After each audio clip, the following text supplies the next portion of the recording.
Además, algunos han venido de lejos.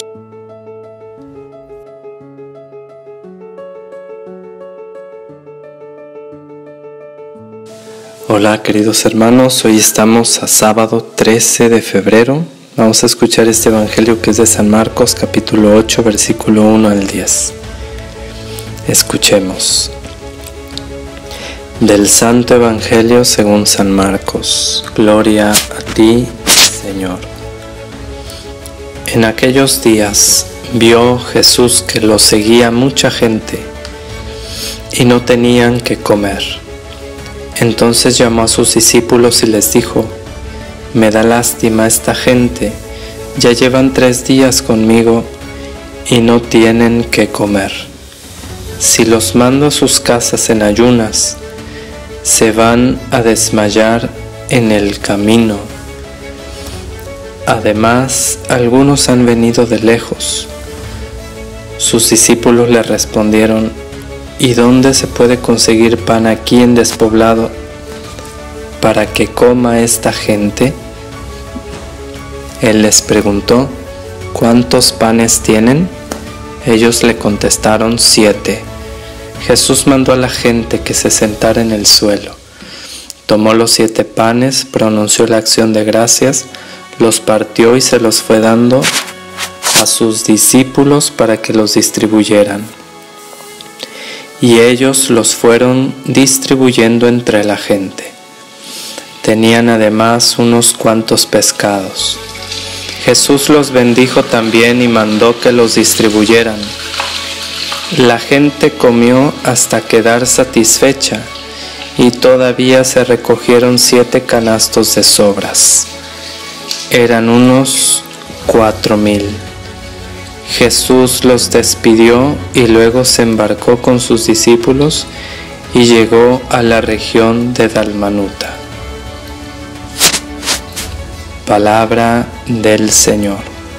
Gloria a ti, Señor Jesús.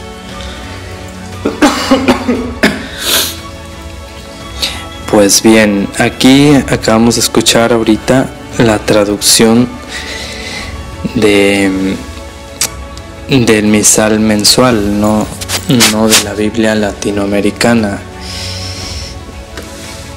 Me ha gustado bastante esa traducción de la latinoamericana, como una opción para que la busquemos en la edición pastoral en cuanto a las explicaciones que tiene en el pie de página, muy interesantes.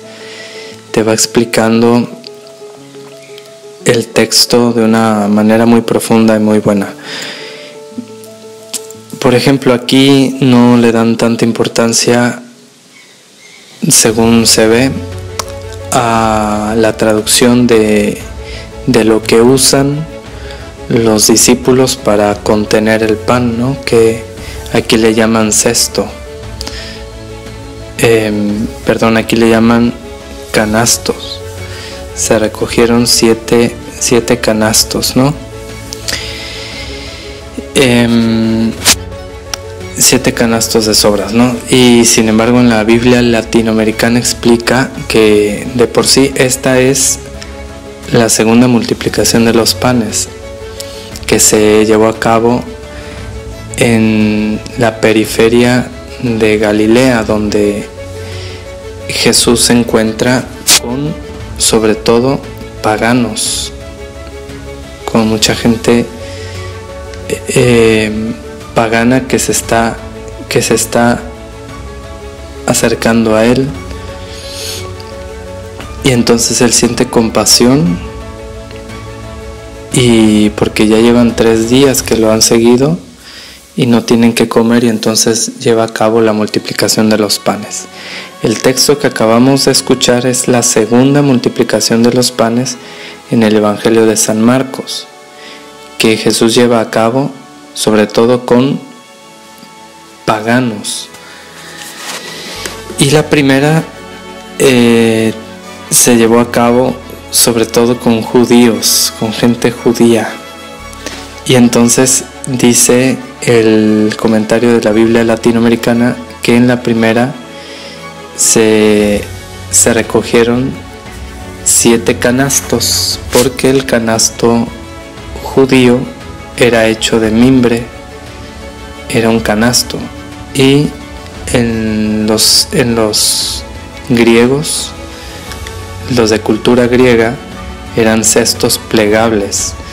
O sea que es un dato importante, interesante saber esto, que la primera multiplicación en San Marcos, la primera multiplicación de los panes en San Marcos fue sobre todo con judíos, y la segunda en San Marcos fue sobre todo con paganos, y por eso la distinción entre canastos y cestos.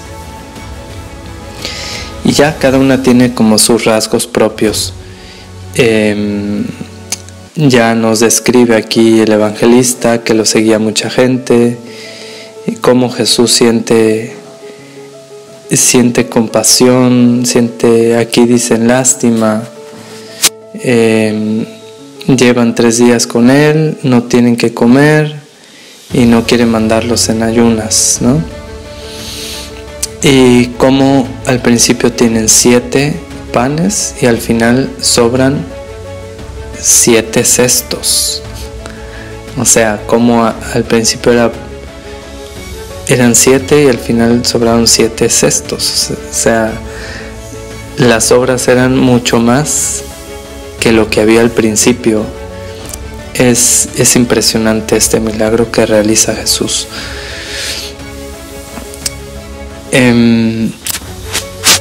Dice el comentario, que se hace también muy interesante, que este milagro por el que Jesús manifiesta su poder, o sea, aquí Jesús está manifestando su poder de Dios, su poder divino,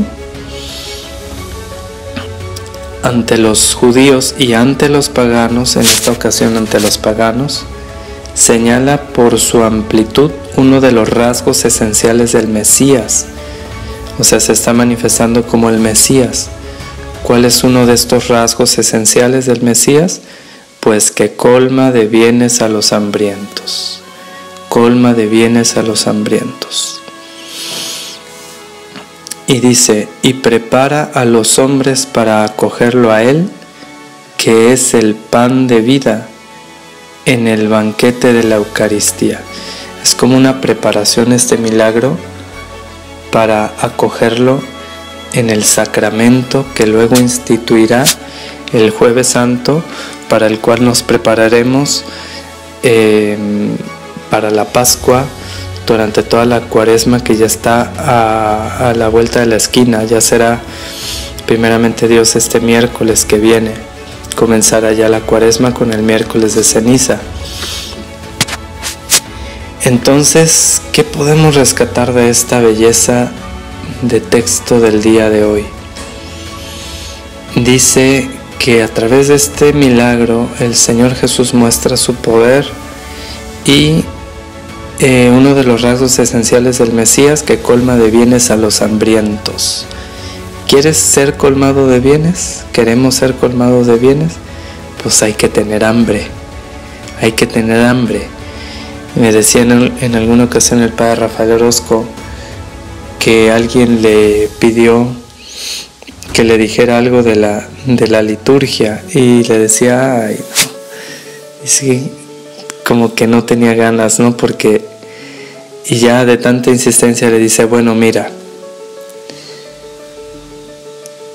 ¿qué pasaría si una persona tiene ante sí un gran banquete con los más suculentos manjares de todos tipos? Imagínate tú, pues, carne asada, espagueti a la marinera, pizza deliciosa, tacos riquísimos, ay, no sé, los postres más deliciosos hechos por los chefs más excelentes del mundo, los vinos más añejados y deliciosos que hay, etcétera, ¿no? Tú ponte a imaginarte el banquete más rico que puedas tú, lo que más te guste. Pero imagínate que simplemente no tienes hambre, incluso tienes hasta asco. y tienes todo ese banquete frente a tus ojos gratuito y no tienes hambre. ¿De qué te sirve todo eso? ¿De qué nos sirve todo eso si no tenemos hambre? Entonces, uno de los rasgos esenciales del Mesías lo ha manifestado aquí Jesús en este milagro que ha hecho. Colma de bienes a los hambrientos. A los hambrientos los colma de bienes. Entonces hay que pedirle a Dios hoy la gracia de tener hambre y sed, pero de lo mejor, de Él, de su palabra, de su cuerpo y sangre, de su amistad, de su santísima voluntad. Hay que pedirle hambre y sed de su palabra, de su presencia, de su amistad, de su cuerpo y sangre, de su gracia. Entonces, teniendo hambre, teniendo sed, Dios nos colmará de bienes. Y eso lo hace en cada Eucaristía, pero es bien triste ver que estaba la pandemia en su apogeo, o no sé, hace tiempo atrás, cuando no se podía participar de la liturgia presencialmente, y muchos lloraban y decían que no, que cómo puede ser, que esto y que el otro, que la iglesia no permite, que esto y que el otro, y ahora que está abierto, están las iglesias, no están llenas, ni siquiera la mitad, muchas de ellas. ¿Dónde está el hambre del cristiano? ¿Dónde está la sed nuestra de Dios, de su palabra y de su voluntad y de su amistad y de su presencia? ¿Cómo nos va Dios a colmar de bienes si no tenemos hambre, si no tenemos verdaderos deseos de Él?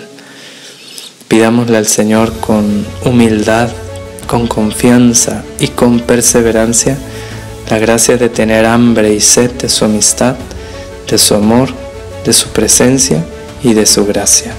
Adorado sea Jesucristo. Declaro que todo lo bueno que hay en mí, todo viene de Dios, y que todo lo malo que hay en mí, todo viene de mí. Suya es la gloria. Amén.